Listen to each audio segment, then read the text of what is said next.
couple months ago, I was getting some table tennis coaching. And one of the things that the coach pointed out was that I needed to be consistent in how I was hitting the ball. And that was kind of a mind blowing moment for me because I was thinking about consistency across the board. So, one of the areas where I struggle with consistency is exercise. I have beta thalassemia, which means that my red blood cells get broken down faster than they can be made. And they're also misshaped. So they don't carry oxygen and nutrients the way they should. And what that means in my life is that I go through periods of, I hate to say weakness. It is weakness. It's like I feel the energy, but the strength isn't there. That might not make any kind of sense, but it's like I mentally know I can move, but I don't have the strength to move very well. So anyway, point is not the beta thalassemia. It's trying to stay consistent with exercise. And I was kind of frustrated because since November, I've been really struggling with these issues with the thalassemia. And I can't stay consistent with my exercises. I'll do them for a while and I feel pretty good because I'm like, I'm building up stamina and I'm getting my numbers up as far as like how many reps I can do.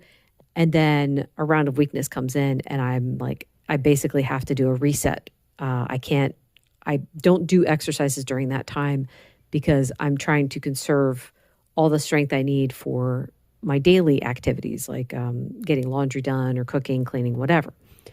So I was kind of like sad about that I couldn't stay consistent with exercise. And I'm like, well, hang on a second. I might not be able to be consistent with exercise, but I am consistent with my mindset about it in that when I feel good, I'm doing it. I'm getting the exercise in because I feel like exercise is important and I enjoy it. I like to do exercise. I don't think it's important for me to exercise to maintain my weight loss. I do think it's important because I want to continue being able to move because I'll be 49 this year. I want to be able to move well into my 60s, 70s, 80s, however long God has planned for me to stay on this earth.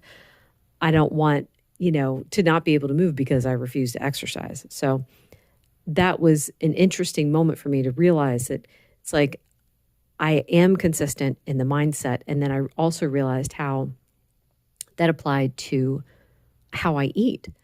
And that now, please know, I'm not patting myself on the back for any of this. This all goes back to I pray and ask for strength. I pray and ask God to help me with these things, and He does. And that is why I am able to stick with this. So I thought about how I need to be consistent in my thinking also with this diet. So when something comes up in my life where normally in the past, this is the kind of thing that would have thrown me off, like let's say sickness or, stress or something like that, I'm not thrown off by it anymore because my thinking is consistent. I'm not sitting there saying, well, because I'm having a problem, that means I get to have this food. No, I'm having a problem. I'm going to deal with it.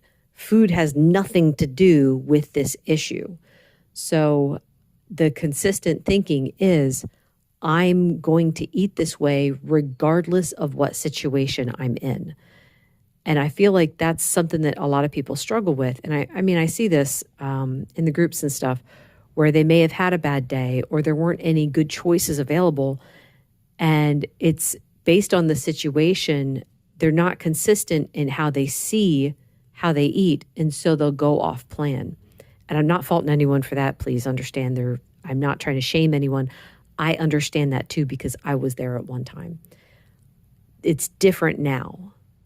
This is how I live now. So any situation that comes up, I'm still going to be making the same choices because the situation doesn't change the consistent thinking. Anyway, I hope that helps someone. Thank you so much for listening. Bye.